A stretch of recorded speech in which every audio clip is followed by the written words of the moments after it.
कैसे हो दोस्तों। तो सर पे टोपी देखकर भाई ज़रा चौंकना मत। अभी थोड़ी देर पहले नमाज़ पढ़ के आया था और बस मैंने टोपी उतारी नहीं यार, सोचा ऐसी ही वीडियो बना दूँ यार। तो आज मैं तुम्हें एक कहानी सुनाने वाला हूँ यार।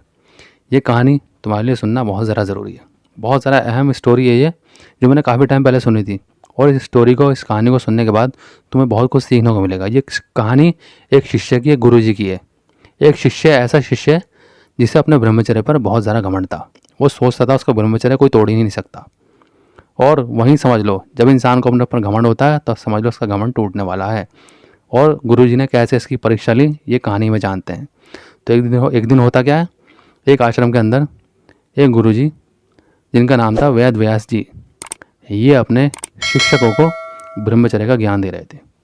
बता रहे थे कि कैसे तुम्हारे सामने ब्रह्मचर्य में कोई भी चुनौती आ सकती है और कैसे तुम्हें खुद पर काबू रखना है। और उसी बीच में गुरुजी ने बताया कि तुम्हारे ऊपर जो सबसे बड़ी चुनौती आएगी ना, वो है स्त्री आकर्षण, यानी गर्ल्स अट्रैक्शन जिसे हम बोलते हैं। तुम्हें ब्रह्मचर्य करते वक्त गर्ल्स अट्रैक्शन हो सकता है, लड़की की तरफ तुम अट्रैक्ट हो सकते हो, तुम्हारा ब्रह्मचर्य टूट सकता है। वो अपने शिक्षकों को बता रहे थे। ये मैं अपनी भाषा में बता रहा हूँ, पर उस टाइम उन लोगों की भाषा तो बिल्कुल प्योर हिंदी होती है, जो कि मैं बोल नहीं सकता। बस वो तुम्हें समझा रहा हूँ, जैसे भी तुम समझ जाओगे भाई। तो जब समझा रहे थे गुरुजी अपने शिक्षकों को ये बात कि तुम स्त्री के आगे भाग सकते हो, वहीं उनका एक शिक्षक जिसका नाम था जैमिनी, जिसे अपने ब्रह्मचर्य पर बहुत ज़्यादा घमंड था, वो उठता खड़ा होता बोलता कि नहीं गुरुजी, ऐसा हो ही नहीं सकता। मुझे स्त्री आकर्षण नहीं हो सकता। कोई भी स्त्री मुझे बहका नहीं सकती, मेरा ब्रह्मचर्य नहीं तोड़ सकती। मेरा ब्रह्मचर्य बहुत ज़्यादा मजबूत है, बहुत ज़्यादा अटल है। वो इतना कहने लगा गुरुजी से, और उसके गुरुजी बहुत ज़्यादा हैरान हो गए भाई, इसे तो अपने ऊपर बहुत ज़्यादा घमंड हो रहा, अब इसकी परीक्षा लेनी पड़ेगी भाई। तो गुरुजी ने इतना बोला उसको कि बेटा वो तो वक्त ही बताएगा। अब तुम समझ सकते हो, जब गुरुजी इतना बोल रहे हैं कि वक्त ही बताएगा, तो समझ लो उसकी परीक्षा होने वाली है। बस इतना कहा गुरुजी ने। फिर वो अपने शिक्षकों से बोलने लग गए कि मैं कुछ दिनों के लिए आश्रम से बाहर जा रहा हूँ, तो तुम सब आश्रम का ध्यान रखना। इतना कहने के बाद गुरुजी आश्रम से बाहर चले गए। तो एक दिन होता क्या है, वहीं कुछ दिनों में एक दिन जब ये जैमिनी, उनका स्टूडेंट, उनका शिष्य, जंगल से जा रहा था। अब जंगल से जाते वक्त इसको एक स्त्री दिख गई, एक महिला, जो कि बहुत ज़्यादा खूबसूरत थी, बहुत ज़्यादा खूबसूरत थी। बस उस महिला को जब इसने अकेले जंगल में देखा तो भाई ये हैरान हो गया कि इतनी खूबसूरत महिला जंगल में कर क्या रही है। तो बस ये खुद को रोक नहीं पाया और गया उसके पास, पूछने लगा, हे देवी, क्या आप जंगल में भटक गई हैं? आप कहाँ से आई हैं? तो वो बोलने लगी, हाँ मैं भटक चुकी हूँ, मुझे नहीं पता मुझे कहाँ जाना है। तो भाई ये भी हैरान हो गया। फिर ये बोलने लगा, देवी अगर आप भटक गई हैं तो आप चाहे तो मेरे साथ मेरी कुटिया में चलकर रह सकती हैं। देवी चौंक गई, ये क्या कह रहा है। और वो कहने लगी, क्या आपकी कुटिया में और भी स्त्री हैं? इसने बोला, नहीं, मैं वहाँ सिर्फ अकेला ही रहता हूँ। तो वो फिर से हैरान हो गई, ये अकेला मुझे ले जा रहा है। फिर क्या होता है, ये बोलते, क्या मेरा आपके साथ वहाँ अकेले रहना ठीक होगा? ये बोलने लगा, हाँ आप रह सकती हैं, क्योंकि मैं एक ब्रह्मचारी हूँ, आप मेरे साथ वहाँ चलकर रह सकती हैं। मेरा ब्रह्मचर्य बहुत ज़्यादा मजबूत है, आप मुझ पर भरोसा कर सकती हैं और चलकर मेरे साथ मेरी कुटिया में रह सकती हैं। तो बस फिर ये इसने सवाल उठाया इस स्त्री ने कि क्या एक ब्रह्मचारी के साथ एक स्त्री का अकेले रहना ठीक होगा? ये फिर से बोलने लगा, इसे घमंड था कि हाँ आपको डरने की ज़रूरत नहीं है, मैं आपको कसम देता हूँ मैं आपके करीब भी नहीं आऊँगा। तो फिर भाई ये स्त्री चल दी। अब इतनी बात हुई तो ये स्त्री के साथ चली गई। अब चली गई, रात हो गई, तो इसने बोला कि आप मेरी कुटिया में रह सकती हैं और मैं बाहर सो जाऊंगा अपनी कुटिया से। वो स्त्री इसके उसमें कुटिया में सो गई और ये बाहर जाकर सो गया। अब अचानक से जब ये सो रहा था रात में, तो इसके मन में ख्याल आने लग गए उस औरत के, जिसे ये अपनी कुटिया में सुला रहा था। गंदे ख्याल आने लगे, विचार आने लगे भाई।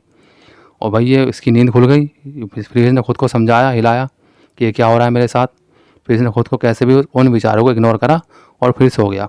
अब कुछ देर में ऐसा हुआ कि बहुत ज़्यादा ठंडी हवाएं चलने लगी, तो इससे बर्दाश्त नहीं हुआ, इसे ठंड लगने लगी। फिर बट जब इसे ठंड लगने लगी तो ये चला गया भाई कुटिया के पास। वो कुटिया खटखटाई इसने, वो स्त्री उठ के आई। इसने बोला, हे देवी, मुझे बाहर बहुत ज़्यादा ठंड लग रही है और अब मैं सहन नहीं कर सकता, अब मुझे अंदर आकर सोना है। तो उस देवी ने कहा कि हाँ जी आप सो सकते हैं, कोई बात नहीं, आ जाइए। बस ये उसके साथ जाकर उस कुटिया में अकेले सो गया। वो इधर सो रही थी, ये इधर सो रहा था बराबर में। बस वहीं जब ये सो रहा था उस स्त्री के साथ, तो वहीं सोते वक्त फिर इसको बुरे बुरे ख्याल आने लगे। बहुत ज़्यादा बुरे ख्याल आ रहे हैं इसको, अब तो और ज़्यादा बढ़ गए थे। तो बस जब इसको ये बुरे बुरे ख्याल आने लगे सोते वक्त, फिर ये खुद को नहीं रोक पाया। फिर ये खुद को नहीं रोक पाया, उठा और उस स्त्री के करीब जाने लगा, उस लड़की के करीब जाने लगा भाई, उसके करीब। जैसे ही इसके करीब जाने लगा, इसकी नीयत ख़राब होने लगी। वहीं एक चमत्कार हुआ, और ऐसा चमत्कार हुआ कि इसकी आंखें फटी की फटी रह गई। हुआ क्या, इसने देखा कि वो स्त्री अचानक से ही वो खुटिया भी गायब हो गई, और भाई वो स्त्री इसके गुरुजी बन गए। मतलब वो इसके गुरु थे जो इसकी परीक्षा ले रहे थे स्त्री के रूप में। देखते हैं इसका ब्रह्मचर्य कितना ज़्यादा मजबूत है।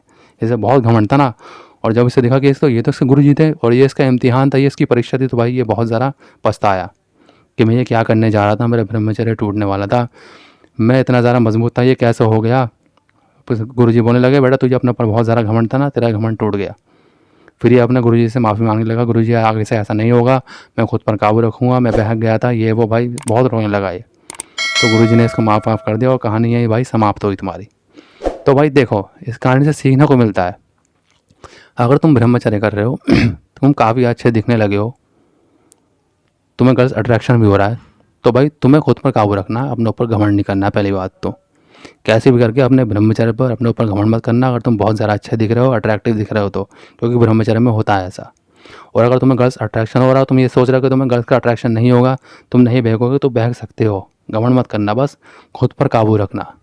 चाहे जो हो जाए खुद पर काबू रखना, अपना ब्रह्मचर्य टूटने मत देना किसी भी वजह से, चाहे कोई भी चुनौती तुम्हारे सामने आए। तो ये कहानी हमें यही सीख देती है, घमंड मत करो खुद पर, और बस चुनौतियों का सामना करो। अगर ब्रह्मचर्य कर रहे हो तो यही सही चीज़ है, और यही तुम्हारे ब्रह्मचर्य को और ज़्यादा मजबूत बनाएगी। आई होप कि मेरे भाई तुम्हें ये कहानी अच्छी लगी होगी, तो वीडियो को लाइक और शेयर कर देना, चैनल को सब्सक्राइब कर देना भाई। और तुम्हारा कोई भी प्रॉब्लम है तो टेलीग्राम पे आके बता सकते हो, उसका भी लिंक डिस्क्रिप्शन में है। तो मिलते हैं अगली बार, धन्यवाद।